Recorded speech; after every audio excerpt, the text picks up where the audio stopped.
Darlings, I'm Cognac Wellerlane from the LongIslandExchange.com, and I am here with the founder of the Gold Coast International Film Festival right here on the North Shore of Long Island. Now, introduce yourself to the camera. My name is Regina Gill, and I'm the founder and executive director of the Gold Coast International Film Festival, which is an offshoot of the Gold Coast Arts Center. Tell my audience how many films premiered here at this year's festival.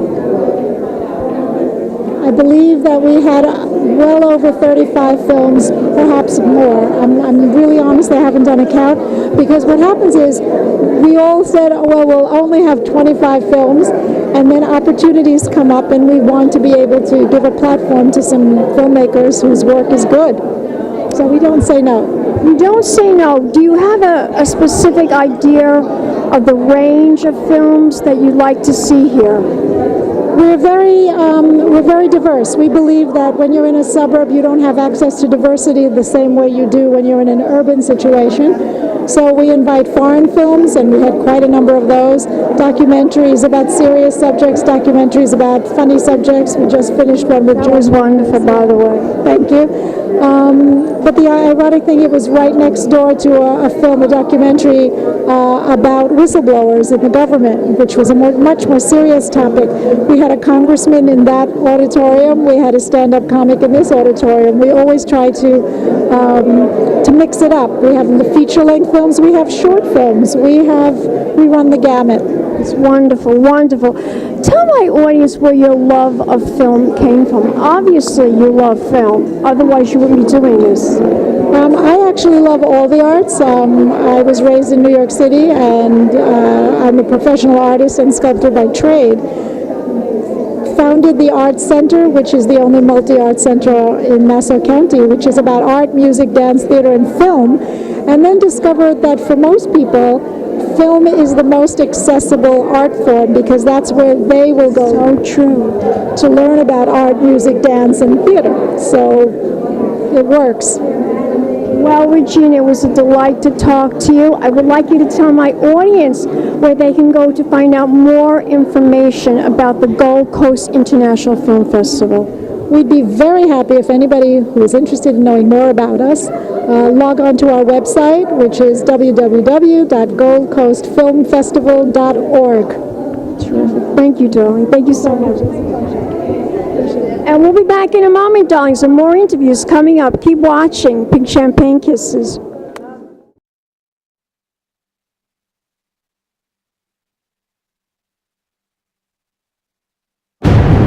you welcome, please, Miss Joan Rivers? I mean, how depressing is this? 40 years in the business, and this is where you end up. No Vegas, no giant club dates. Kathy Griffin has taken all those. Wouldn't kill you to get me another commercial. Okay. I'll show you fear. That's fear. Last year was a very difficult year. Joan will turn nothing down. I will do anything. I will wear a diaper. I love sex because you can do other things. You can iron, you can read a book, get your emails on your BlackBerry. I'm nervous. You haven't had your hair done yet? No. Jeez, Melissa. These are all my jokes over the last 30 years. Why should a woman cook? So her husband can say, my wife makes a delicious cake to some hooker? And you wonder why I'm still working. All stand-ups are innately insecure. Age? It's the one mountain that you can't overcome. I have no one to say, do you remember? And that is very difficult. I think they need that reassurance. It's all a cover. I started with the plastic surgery, then I became the poster girl for it, and then I became the Joker. It's bacon, you idiot. Nobody lives like this. Maybe the Queen of England. This is how Maria Antoinette would have lived if she had had money. I'm getting ready to go to Wisconsin. When I say, where are the gays? They're gonna tell us dead, we killed them. There's always an adjective before my name, and it's never a nice adjective. Oh, sure, turn against the Queen! She is a snake. Much in the way that Phyllis Diller paved the way for her, I wouldn't be doing this if it wasn't for Joan. How can you not find Osama? He's on dialysis. There is one outlet in all of Afghanistan. Find a plug and follow the clue. Oh, like torch is bad. Get a Brazilian wax. You'll give up secrets like you never knew you had.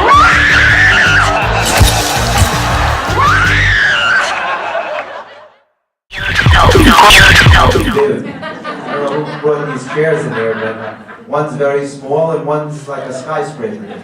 So I feel like someone should be feeding me cereal.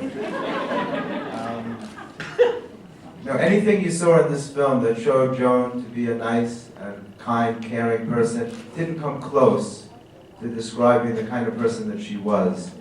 I first met Joan in 1991 when we were roasting Richard Pryor from the Friars Club. I spent many years writing for the Friars Roast, and I was preparing material for Robin Williams for that roast. And I had gotten a call afterwards from Joan's manager. She was working with a woman in those days, whose name escapes me for the moment, but she said that Joan would be interested in talking to me about writing for her. And in those days I had another career besides comedy. I was a cosmetic dentist. And while I was doing that, I was writing for people like Rodney Dangerfield and you know, well-known people. And Milton Berle, Jerry Lewis, people like that. And so I thought she knew about my other career. There's a reason I'm telling you that I don't usually talk about that other career. But Joan invited me to come to her home for an interview. And so I thought she knew, because most comedians don't really respect writers that much. They don't, especially when they're very famous, they don't invite you to their home. And when I got to her palatial home that day, the doorman said to me, "You'll have to wait a few minutes because she just sprained her ankle and she's in a lot of pain." And I thought to myself, wow, I can write her a prescription for painkillers and I'll be a hero, and then she'll want to hire me, you know? So I had to wait. When I got up to her apartment, I realized that she didn't know, because she introduced me to everyone there. There was a group of people there. She introduced me as Mr. Gurian, and we sat in her library and we had the best time. We got along so well right away. Welcome back, darlings. I'm Cognac Wellerlane, and I'm here with this wonderful comic who is a tremendous fan of Joan Rivers. Introduce yourself. I know who you are, but I want everybody else out there to know who you are. Introduce yourself, Dawn. Jeffrey Gurian is my name. Jeffrey Gurian. Jeffrey, tell my audience about this film. Obviously, we saw the film, but the people that are watching this video would like to know a little bit more about this movie, about Joan Rivers. Tell my audience what the synopsis of it is. Well, it was about her life and her struggle, because comedy is a very difficult field. She was a superstar. She was the kindest person. I wrote for her. I know that. And I met her back in 1991. I knew her all these years. I saw her last June 30th. She came up to Sirius XM to do an interview with Ron Bennington from the Ron and Fez show. That's the show that I'm on. And she was very gracious, and she was promoting her new book called Diary of a Mad Diva. And she was a mad diva, wasn't she? Yeah, she worked 24/7, nonstop. She says it was for the money, but I don't believe that. Well, I'm sure it was also. The nicest thing about Joan, she was 81 years old, but she was hip, she was relevant. The other comedians revered her. She was loved by the comedy community. She was fantastic. He certainly was. Did you have a special Joan Rivers moment that is dear to your heart that all of nobody my Joan else Rivers moments. that nobody else knows about? That could you reveal a story to us? On June 30th, when she came up to Sirius, and they brought me in to see her. She was in the green room, kind of secluded, and they brought me in, and I was asking her about her book, and she was asking me about my book. And when I offered to give her a copy, I wrote a book, Chris Rock wrote the intro to it. It's a book called Make 'em Laugh, about the history of the comic strip. And when Joan, well, I offered it to her. I said, please let me give you a copy, because she was very interested. She was asking me questions, and she said, no, absolutely not. I want to buy a copy of it. And she had Jocelyn, the girl you saw in the film, take a picture of the cover of my book so she could order it. She said, I want to support you and the book.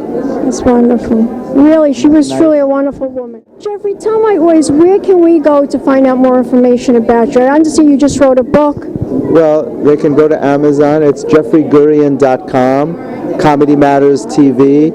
I'm on Twitter at Jeffrey Gurian. I have a YouTube channel, Comedy Matters. It's youtube.com/Gurian News Network. And I have over 300 interviews with all A-list celebrities: Jimmy Fallon, Chelsea Handler, Jon Stewart, Bob Saget, Jack Black, Amy Poehler, Nick Kroll, on and on. 300 of them. youtube.com/Gurian News Network. And you can get my book, How many videos? Over 300. Over 300 videos on YouTube. 25. Yeah, I'm up to 330, something like that. A lot. I have many more that I haven't even put up yet. Well, you're gonna put them up, right? And you're gonna come on my YouTube page too, and Very follow good. me, and I'm gonna Very follow good. you. Follow me You're right gonna over give to me that a kiss table. goodbye, darling. Yes. Nice to see you. Nice to see And you. we'll be back in a moment, darlings, with more interviews right here at the Gold Coast International Film Festival. Keep watching. Big champagne kisses. Thank you. Thanks.